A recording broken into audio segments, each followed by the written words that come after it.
텔레비전에 내가 나왔으면 정말 좋겠네라는 마음을 저에게 갖게 해줬던 프로그램이 있는데 정글의 법칙이에요. 저는 정글의 법칙에 나오는 사람들이 너무 부러웠어요. 그리고 막 거기에서 해산물이랑 이런 걸 잡아가지고 막 다 태우고 있으면 막 속이 뒤집히고 내가 저기 있으면 정말 잘할 텐데 막 이런 생각들을 하면서 그 프로그램을 봤어요. 근데 그 여러 가지 기억나는 장면들이 굉장히 많이 있는데 그 중에 가장 기억에 남는 장면 중에 하나가 그 시베리아 편이었습니다. 이 시베리아에는 춥기도 엄청 추웠는데 먹을 것도 너무 없고 거기 사는 생물조차도, 그러니까 동물도, 거기 사는 동물들도 별로 없어서 지금 그 출연진들이 굉장히 고통스러워했어요. 보통 정글의 법칙을 보면 그 촬영 스태프들은 안 힘들어해요. 그러니까 촬영 스태프들은 자기들 먹을 걸 다 챙겨가고 다 쉴만한 것들을 텐트도 다 챙겨서 거기서 자니까 그렇게 힘들어하지 않은데, 이 시베리아 편은 출연진도 촬영 스태프들도 굉장히 힘들어했습니다. 그리고 조금 시간이 지나니까 그 모든 사람들이 병에 걸린 것처럼 안색도 안 좋아지고 몸이 느려지고 좀 이상해졌어요. 그러던 찰나에 그 김병만이 갑자기 옷을 막 벗는 거예요. 그리고 물에 뛰어들었어요. 그리고 막 몸을 씻는 거예요. 사람들이 그러다 얼어 죽는다고, 너 그러다 얼어 죽는다 막 이렇게 얘기를 했는데, 김병만이 나와서 뭐라고 했냐면 빨리 물에 들어가서 씻으세요 그랬어요. 씻지 않으면 혈액순환이 잘 되지가 않아서 오히려 몸이 위험할 수 있다, 이렇게 말을 했습니다. 그래도 아무도 엄두도 못 내고 있다가 한 사람이 들어가 씻기 시작했고 조금씩이라도 사람들이 씻기 시작했어요. 그리고 그 컨디션이 회복되는 장면을 봤습니다. 굉장히 충격적이었어요. 추운 시베리아에서 옷을 껴입어도 춥다고 하는 그곳에서 그냥 차가운 강물에 뛰어드는 그 장면이 굉장히 충격적이었고, 뛰어드는 순간 죽을 것 같았는데 그 사람이 제일 건강해지는 모습을 보면서 한 번 더 충격적이었어요. 이게 뭐 의학적으로 이게 맞는 건지 아닌지는 잘 모르겠지만 그 영상에서는 그렇게 담아내더라고요. 근데 오늘 우리가 읽은 이 본문의 말씀도 약간 좀 비슷하지 않습니까? 하나님께서 사람들을 향해서 첫 번째로 질문하신 내용이 오늘 본문에 나와 있는데요. 그 인류의 첫 번째 질문이에요. 내가 어디 있느냐? 내가 어디 있느냐? 이 질문을 들은 사람들은 어떻게 했습니까? 두려워서 숨었어요. 자신의 죄가 다 드러나고 하나님께 책망을 받고 하나님 혼날까봐, 뭔가 이렇게 처벌을 받을까봐 다 들어가서 숨어버렸어요. 그런데 그 하나님의 부르심은 어떤 부르심이었죠? 회복, 화해의 시작의 부르심이었던 거였죠. 하나님의 첫 번째 그 질문은요, 우리에게 빛이고 희망이 되는 것이었습니다. 이 빛과 희망이 되는 그 하나님의 그 질문을 우리가 다시 한번 확인하고 그 하나님의 은혜를 사모하며 나아가는 우리 모두가 되기를 간절히 소망합니다. 오늘 우리가 읽은 이 본문의 내용을 이제 하나하나 살펴보면서 우리가 말씀을 보도록 할 텐데요. 우리 1절 말씀을 다 같이 한번 읽도록 하겠습니다. 1절입니다. 그런데 뱀은 여호와 하나님이 지으신 들짐승 중에 가장 강교하니라. 뱀이 여자에게 물어 이르되 하나님이 참으로 너희에게 동산 모든 나무의 열매를 먹지 말라 하시더냐. 자, 이 사건의 시작을 알리는 뱀의 등장 시인이죠. 자, 뱀을 어떻게 설명해 주고 있습니까? 여호와 하나님이 지으신 들짐승 중에 가장 강교하다, 이렇게 말하고 있어요. 그러니까 강교하기로는 으뜸인 것이죠. 이 강교한 뱀이 여자에게 다가와서 이제 그 강교함을 부리기 시작하는데요. 그 뱀의 강교함은 먼저 여자에게 접근했다라는 것입니다. 그렇죠? 예전에 제가 이렇게 설교를 듣다 보면 왜 뱀이 하와한테 먼저 가서 이렇게 말을 걸었냐, 이것에 대해서 몇몇 분들이 여자들이 감성적이지 않냐, 그다음에 경청을 잘한다, 공감을 잘하고 그래서 그거를 이용하는 것이다, 이렇게들 얘기를 해요. 그리고 하와를 보면 약간 귀가 얇아 보이기도 하고 막 이런 식으로 얘기를 하는데, 뭐 사실 그런 특성들은 제가 이렇게 오래 살진 않았지만 이렇게 살아보니까 그냥 각 사람의 특징이에요. 그 여성들 중에도 공감 못하는 사람이 있고, 귀도 되게 두꺼운 사람도 있고, 남의 말 되게 안 듣는 사람도 많아요. 그냥 각 사람마다 특징이 다른 거죠. 그 뱀이 그냥 그 여자애라는 이 여성이라는 존재 자체가 그런 사람이기 때문에 다가간 게 아니라 분명한 이유가 있어서 다가간 거예요. 우리가 그걸 유추해 볼 수 있는 건 뭐냐면, 아담은 직접 하나님한테 그 말씀을, 그 명령을 들었고, 하와는 아담을 통해 건너 들었기 때문이에요. 이게 뭐 그렇게 큰 차이가 있을까 싶긴 하지만, 뱀은 아주 작은 틈이라도 노리고 들어오는 거예요. 사단은요, 아주 작은 틈이라도 비집고 들어옵니다. 제가 호주에서 워킹홀리데이를 했었는데, 호주 바퀴벌레는 남자 성인 엄지손가락보다 커요. 바퀴벌레가. 얘네들이 떼를 지어 다녀요. 그런데 하루는 제가 있던 방에 환풍구 같은 게 이렇게 있었는데, 거기서 찬바람이 솔솔 들어와서 종이로 이렇게 붙여놓고 테이프로 막아놨습니다. 근데 어느 날부턴가 짜그락 짜그락 짜그락 짜그락 소리가 나는 거예요. 짜그락 짜그락 짜그락 짜그락 짜그락 짜그락 짜그락. 이게 한 달 동안 끊임없이 나요. 짜그락 짜그락 짜그락 짜그락. 그러다가 어느 날 제가 그 종이를 테이프로 이렇게 붙여놨는데, 그 테이프 어느 틈을 바퀴벌레 한 마리가 비집고 들어오고 있는 거예요. 엄청 끈질기지 않습니까? 한 달을 그 뚫릴 구멍이 어디 있나 확인하며 계속 긁어대요. 그리고 결국에는 틈이 생기는 그곳을 비집고 그 바퀴벌레가 들어와요. 다행히 그 테이프가 끈적거려서 거기 붙어가지고 제가 잡을 수 있어서 참 다행이긴 한데, 끊임없이 이렇게 파고드는 거예요. 사단도 마찬가지예요. 우리가 견고한 성 같으나 계속 긁고 들어오는 거예요. 어디에 빈틈이 있나, 아주 작은 빈틈이라도 찾아서 비집고 들어오는 거예요. 에덴 동산에서 하나님과 사람의 관계를 한번 상상해 보세요. 어땠을 것 같으세요? 하나님과 아담, 하나님과 하와, 아담과 하와의 이 관계를 한번 상상해 보세요. 거의 철옹성과 같을 것 같지 않습니까? 하나님과 함께 거니는 그 에덴 동산, 그 관계에, 그 사이를 어떻게 삐집고 들어올까, 이 간교함으로 연구해서 찾아낸 것, 하와에게 다가오기 시작하는 겁니다. 하나님이 참으로 너희에게 동산 모든 나무의 열매를 먹지 말라 하시더냐. 이 말이요, 엄청 강력한 공격력을 갖고 있어요. 첫 번째, 너희에게. 지금 하와에게 와서 말을 하고 있는데, 너희에게 라고 얘기해요.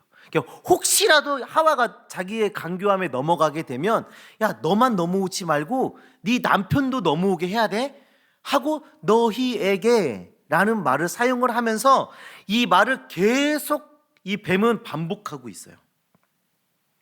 아담을 끌어들이게 하는 것입니다.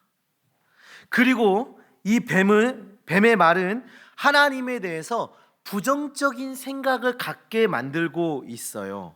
그 하나님께서 아담을 창조하시고 선악을 알게 하는 그 과실에 대해서 아담에게 처음 이야기하시는 장면을 우리가 살펴봐야 하는데요.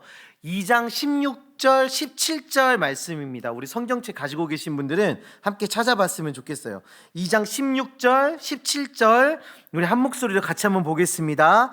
여호와 하나님이 그 사람에게 명하여 이르시되,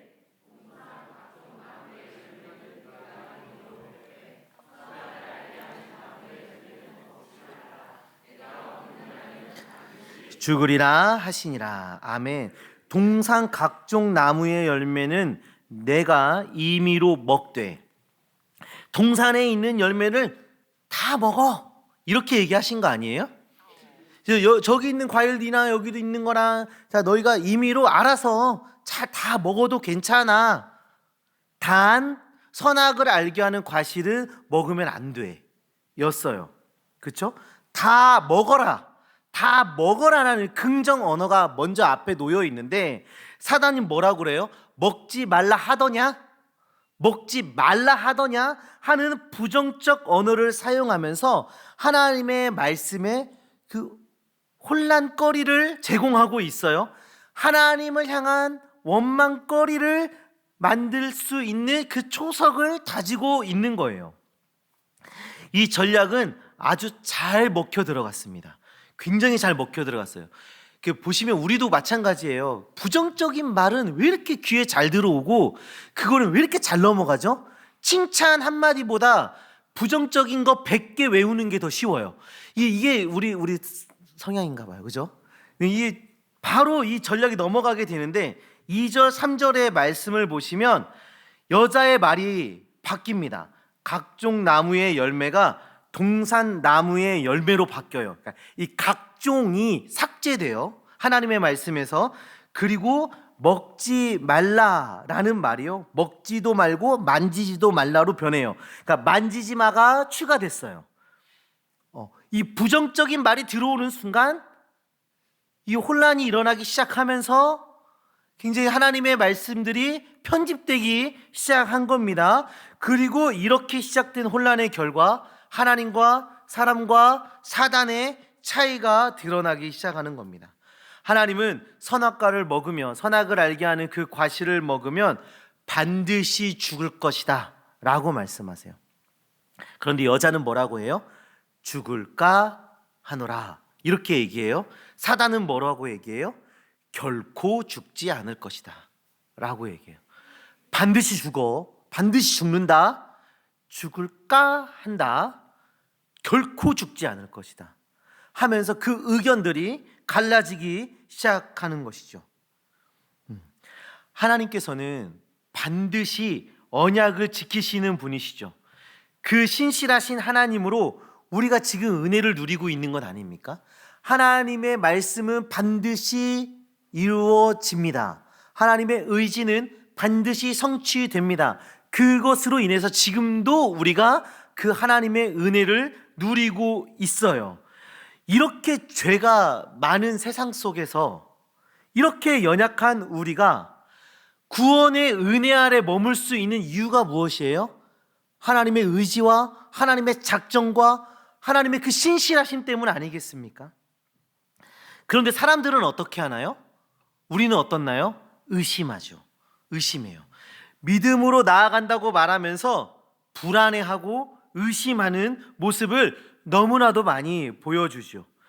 믿음이라는 것은요 100%입니다. 100%.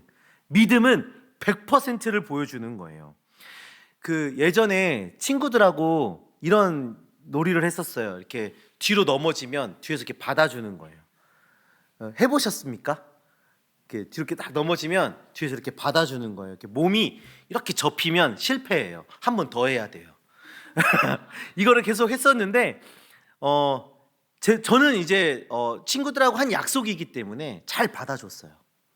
근데 이제 이 녀석들이 믿어지지가 않죠. 제가 받아준 이 녀석들은 나를 안 받아줄 것만 같은 그런 두려움이 생겨요. 그래서 이렇게 뒤로 눕다가 조금이라도 엉덩이가 뒤로 이렇게 나오는 순간 주변에서 실패 다시 해 이런 소리가 들려요. 한 번 더 해야 돼요. 우리의 마음에 불안함이 1%만 있어도 5%, 10% 이렇게 있어도 그것은 다 드러나게 되는 거예요. 실패예요. 완전한 믿음이 아닌 거예요. 요셉의 그 이야기 속에서도 비슷한 것이 나오죠. 보디발 장군의 아내가 끊임없이 요셉을 유혹합니다. 요셉에게는 장군의 아내와 간음을 결코 해서는 안 된다라는 것이 있었어요. 그런데 매일 그 보디발 장군의 아내는 유혹을 합니다. 매일 끝없이. 그때 혹시라도 요셉의 마음에 약간의 빈틈이라도 보여줬다면 그 요셉이 그 유혹을 이겼다고 말할 수 있을까요? 막 유혹을 하는 중에 잠깐 손을 잡았어요. 그럼 이게 100%그 유혹을 이겼다고 할 수 있을까요? 아니죠. 이게 성경의 이야기만이 아니에요. 세상의 유혹이 우리에게 얼마나 많이 일어나고 있습니까? 진짜 끊임없이 일어나요. 사단은요, 굶주린 사자처럼 우리를 노리고 있어요. 보디발의 장군 내 아내처럼 날마다 우리를 유혹합니다. 날마다. 에덴 동산에서의 그 뱀처럼 우리의 빈틈을 노리고 끊임없이 우리를 유혹해요. 이 유혹으로 뭔가 대단한 일이 벌어지는 게 아니에요. 그 유혹이 우리에게 다가와서 우리가 거기에 약간의 의심이 생기고 약간의 빈틈을 보여줘서 우리가 뭐 이렇게 그 법원에 서고 구치소에 갇히고 이러는 게 아니에요. 그 약간의 불신, 그 1%의 그 불신을 만들어내는 거예요. 사단은 그걸 노리고 들어오는 겁니다. 이 1%의 불신이 우리를 죄로 인도하게 하고 우리를 실패하게 만드는 것이죠. 요셉이 보여줬던 것처럼 우리는 과감하게 그 유혹을 뿌리치고 돌아서야 하는 것입니다. 사단의 유혹이 무엇이었죠? 4절 5절 말씀이에요. 우리 오늘 본문 4절 5절 말씀도 우리 함께 보도록 하겠습니다. 뱀이 여자에게 이르되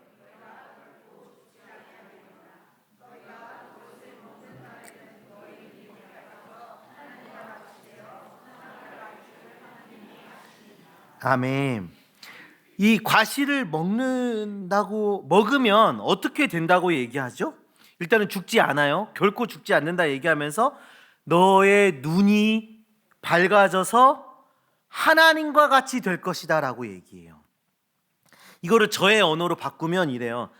야, 이거 먹어도 괜찮아. 안 죽어, 안 죽어. 오히려 네가 하나님처럼 돼. 하나님처럼. 그런데 있잖아, 하나님도 그거 알고 있다. 하나님도 그걸 알고 있는데 너가 하나님처럼 되는 게 싫어서 못 먹게 하는 거야. 야, 하나님이 그런 분이다. 네가 그렇게 막 잘나지는 걸 싫어하는 분이야. 먹어 빨리 먹어. 이렇게 유혹하고 있는 거죠. 뱀보다 더 잘하죠. 넘어갈 뻔 하셨죠?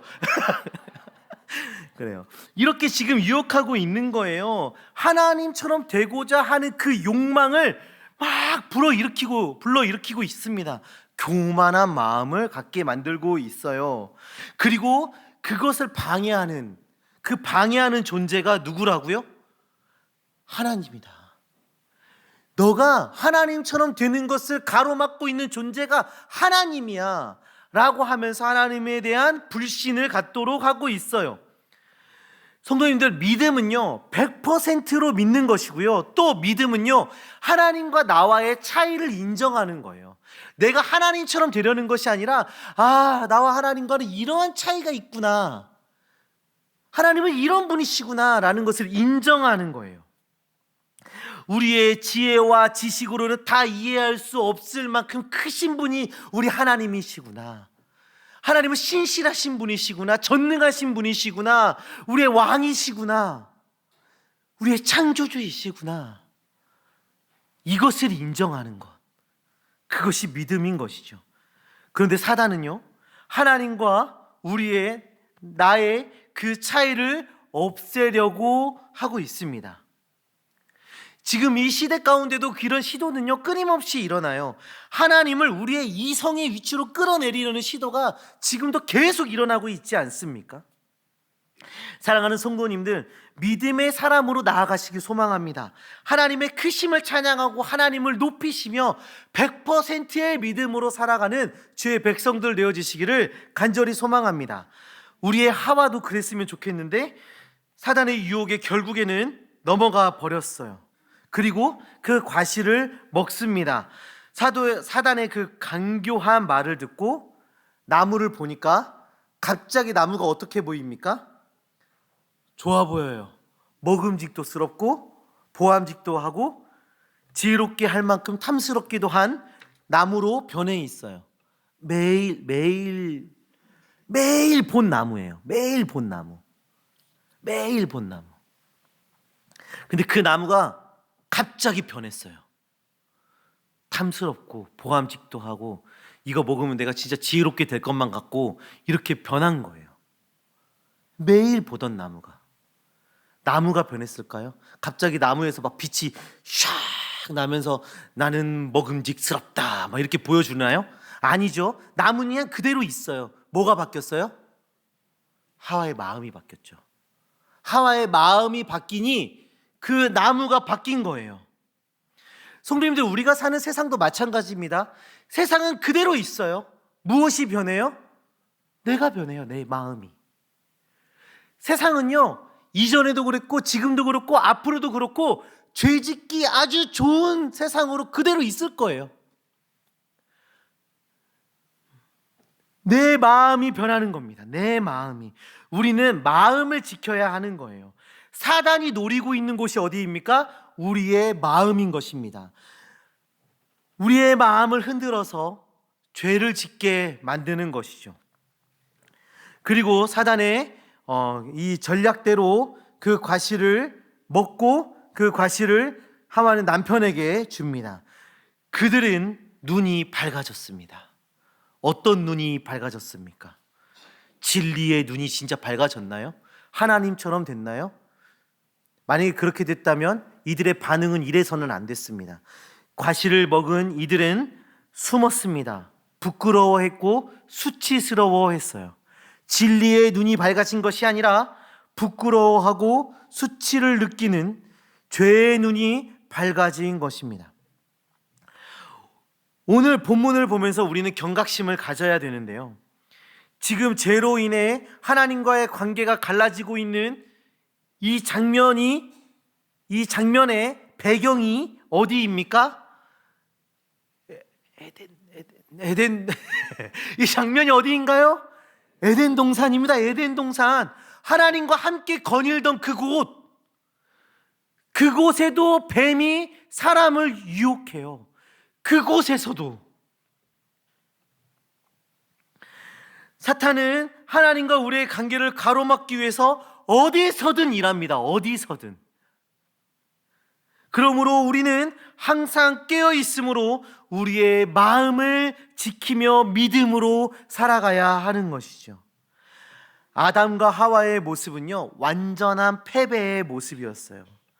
사단의 유혹에 넘어가 하나님을 의심하고 원망하고 그런 죄의 소리에 귀 기울이며 그 소리에 따라가 버렸습니다.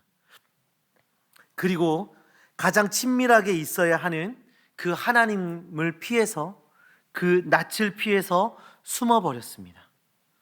너무도 절망스럽지 않습니까? 그때 희망의 소리가 들려옵니다. 우리 9절 말씀 다 같이 보도록 하겠습니다. 여호와 하나님이 아담을 부르시며 그에게 이르시되 내가 어디 있느냐. 자, 희망의 소리가 들려옵니다. 내가 어디 있느냐. 하나님께서 지금 죄의 눈이 열려 숨어있는 아담과 하와에게 찾아와 말씀하십니다. 내가 어디 있느냐. 사람들을 위한 하나님의 첫 번째 질문이죠. 이 음성을 듣고 아담과 하와는 두려워했어요. 왜요? 왜 두려워했어요? 자신들의 연약함과 죄악이 지금 다 드러나 있기 때문이죠. 그런데 이 하나님의 부르심은 책망을 위함이었나요? 하나님의 부르심은 회복을 위함이었죠. 회복을 위해 부르신 거였어요. 그 며칠 전에 한 성도님께서 식사 대접을 해주셨어요. 교육자들 식사를 이렇게 대접해 주셨는데 그 자리에 목사님들도 계시고 성도님들도 계시고 그래서 제 마음에 이 자리가 처음부터 끝날 때까지 다 평안했으면 좋겠다 하는 마음이 있었어요. 아주 평안하게 잘 이렇게 흘러가고 있었는데 제 아들이 컵을 깬 거예요. 제 아들이. 그러니까 이슬기 목사님 아들이 깼으면 좀 나았을 텐데 제 아들이 하필 저하고 저희 사모가 너무 당황해서 표정이 굳어지고 이 아이를 노려보기 시작했어요. 이 아이가 눈물을 흘리고 난리가 났어요. 그때 제가 그 아들에게 뭐라고 얘기했을 것 같으세요? 그만 울어. 울 일 아니야. 그만 울어. 너 잘한 거 없어. 그만 울어. 이랬어요. 그 아이는 더 긴장되고 더 울고 더 안 좋아졌어요. 네. 근데 집으로 돌아가는 차 안에서 제가 식사는 내내 그게 마음에 걸렸어요. 돌아가는 차 안에서 제 아들을 불렀습니다. 우성아, 아까 네가 컵을 깼을 때 하고 말을 하자마자 제 아들이 다시 울기 시작했어요. 제가 그 순간에 하고 싶었던 말은 혼내려는 말이 아니라 우성아 미안해. 아빠가 그 상황이 좀 이렇게 좀 긴장도 되기도 했고 모든 게 좀 평안했으면 좋겠어서 그런 마음이 있어서 너의 상황을 잘 돌아봐 주지 못한 것 같아. 그러니까 제 아들이 장난치다 깬 것도 아니었거든요. 그러니까 이게 실수였어요. 사고였고. 그러니까 이게 뭐 혼낼 상황은 아니었어요. 그런데 아빠의 마음이 좀 그래서 너에 대해서 잘 반응해 주지 못한 것 같아 라고 말하며 이 아이와의 관계를 회복하고 싶었거든요. 그런데 우성아, 네가 아까 컵을 깼을 때 라고 말하는 순간 아이가 울기 시작하는 거예요. 이 아담과 하와 같지 않습니까?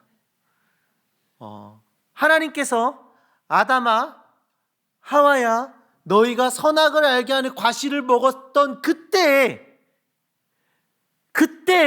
하고 말을 시작하려 하시는 그 순간 아니겠어요? 내가 어디 있느냐? 네가 죄의 눈이 밝아져서 이 수치스럽고 죄악되고 연약함을 깨달은 그 순간을 다시 한번 상기시키는 그 상황에 아담과 하와는 숨어버린 거예요.